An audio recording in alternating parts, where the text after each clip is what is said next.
okumba mar Direct Line Assurance omedo jiwo joriemb nyamburko matimo jowuoth kod johala ewi chenro mare mar chulo nengo wuoth e yo manyasani mar mbui. Jatend chenro mag ohala e Direct Line Assurance Chris Katiwa wacho ni chenro mar chudo no ni kare kendo biro konyo duoko piny midhiero makwako chudo kod ohala e sekta mar wuoth. Direct Line osebedo katimo kampen e gwenge ma pacho ka maloso gi johala kod joriemb nyamburko ewi tiyo gi yo manyasani mar chudo. Able to pay this 18 million. Our office is open, so you can walk in anytime.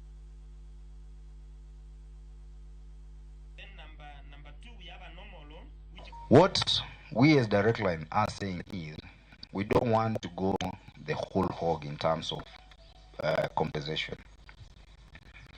Once somebody is injured in Matatu, what you need to tell us is who was in this Matatu.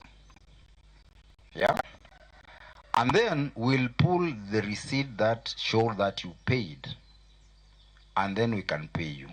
You don't need to go to court. You don't need to go to any police station.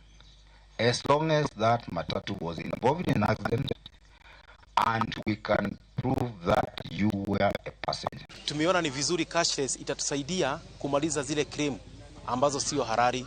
Kuna watu tunawaita ambulance chasers ambao wanatokea wakati gari imefanya accident. Unakuta gari yako ilikuwa imeumiza watu 2, wakati ukikaa kidogo unasikia watu ni watu 10, watu 15. Na hiyo shida tumekuwa nayo kwa muda. Na leo tumepata jibu.